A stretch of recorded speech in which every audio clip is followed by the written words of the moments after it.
How's it going, everyone? It is Andre Williams, and over here we talk stocks and we focus on one thing. Always protect your profits. And today we're going to be talking about SoFi. I was able to post up a nice green day. I got some messages, many people telling me, Dre, thank you for letting me know to add up on that dip when it falls below $8. Of course, I don't give out financial advice, but I also want to make sure that you're doing your homework, you're doing your due diligence, and paying attention to those price levels if you're interested as a long-term investor. I won't waste any more time. Let's jump into the agenda. If you're new to this channel, I just want to let you know we have timestamps down below inside the description. But if you're a shareholder or you're thinking about taking a position, I highly suggest you watch this full entire video. So the first thing we're going to go over is a technical analysis. We're going to be taking a look at the overall price action. We want to know support. We want to know resistance. We want to know what it looks like in the bearish case scenario and as well as in the bullish case scenario. And then we're going to go on Fintel, taking a look at the recent short interest information. The reason why this is important because it does have an impact on the way the stock performs. And then we're going to be taking a look at the order flow distribution. We want to know the buying and the selling behavior on the retail side and as well as on the institutional side. And then when all of that is done, we'll be going into the final thoughts and as well as some more details. So let's get to it. So we're going to do a technical analysis for SoFi. Let's see how it performed on the day. So it ended up closing at $8.20, being up 3.40%. On the low, it tested $7.79, and then on the high, testing $8.29. When we take a look at the volume stats on the day, you can see we traded at 51.699 million shares, and the average volume over 10 trading days is at 68.306 million shares. So we did have below average volume on the day, but we also saw some strength in the stock. Now, when we take a look at our chart, which is a daily chart, you can see from the RSI down below, it is at 32.34. And then when we take a look at our moving averages here on the chart, we are below the 200-day, the 100-day, the 50-day, and as well as the 21-day EMA.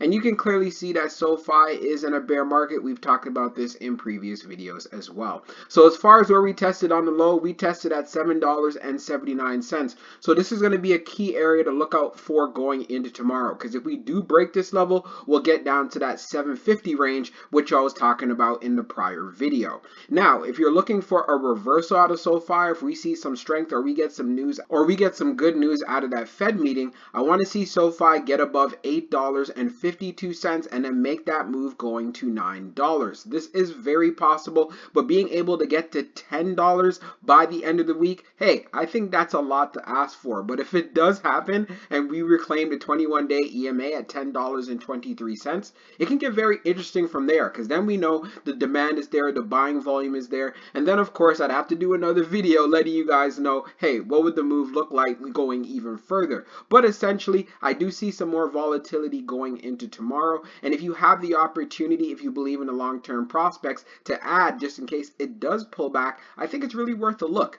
So let's see what it does going into tomorrow. But again, you want to see some price action above $8.50. So let's go on to the short interest information. So we're going to take a look at the recent short interest information for SoFi. So for the off-exchange short volume ratio, it is at 44.88%. And then for the off-exchange short volume, it is just over 14.96 million shares. Scrolling down further on the page, the short shares availability is at 550,000, updated 2 minutes ago. And then for the short borrow fee rate, it is at 1.54%. When we take a look at the history of the short volume, you can see for the close of the 11th, it was at 43.97. And then for the close of the 14th, being at 44.88. So what this tells us right away, SoFi does continue to have short squeeze potential. Now let's move on to the order flow distribution. Now let's take a look at the order flow distribution for SoFi. So we see on the inflow, it was at 79.82, and then on the outflow, it's at 80.59. So we had an outflow day. Keep in mind, these numbers are also in the millions. Taking a look at the large, we have 1.61. On the medium, we have 42.82, and then on the small, we have 35.39. Taking a look at the outflow side, you can see on the large, it was 0. On the medium, it was 47.36. And then on the small, it was 33.23. Taking a look at the large scale orders in the last 5 days, you can see for today, March the 15th, it being that inflow of 1.61 million. Analyzing the numbers even further for the small scale orders that tend to represent the retail side, we had more buying than we had selling. So we know retail is loading up on that dip. And then on the medium, we had more selling than we had buying. But when we take a look at the large, it represents whales, institutions, and funds, we had more buying than we had selling. And then when we take a look at the turnover ratio, it was at 6.25%. So this is a consistent range for SoFi. No surprise, it does trade at relatively high volume. So this is why you want to have a strategy. It is very important. When the stock fell below $8, I was saying if you are a long-term investor and you're interested in the long-term prospects, this is not a bad area if you want to decide to nibble. Can it pull back even further? Most definitely. But the great thing about it is if you believe in this company, you have the opportunity to load up on some cheap shares. So let's get into the final thoughts and we'll go over some more details as well. So for my final thoughts for SoFi, before I get started, congratulations to those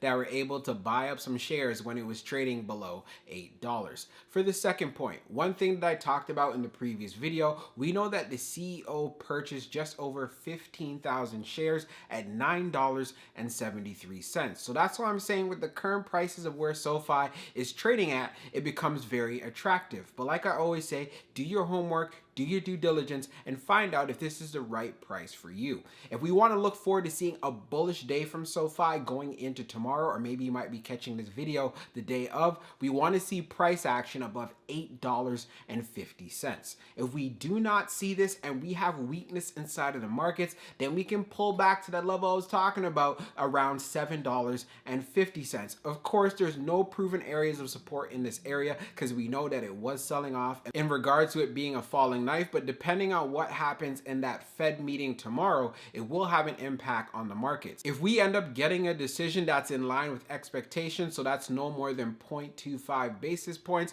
then I can see the market run up and SoFi should be able to get above 850. If we end up getting a higher rate hike, let's talk about 0.50 basis points, then there's a good chance it can pull back. So let's just assume that everything is priced in and everything will go according to plan. But if it doesn't, at least you know the levels, especially if you want to play options and go with calls or whether you want to go in with puts. Also, when we went on Fintel, taking a look at the short interest information, of course, SoFi does continue to have short squeeze potential. We've been knowing this for quite some time already, and this contributes to its overall volatility. So this is why it is very important before you go ahead and buy some shares, you want to make sure A, you're getting it at a solid price, 2, you believe in the long-term prospects and you've done your homework, and then 3, paying attention to what's happening in regards to the fundamentals, knowing what is happening on the corporate side in regards to press releases and the news that they release, and also knowing the financials. This is very important, especially in the year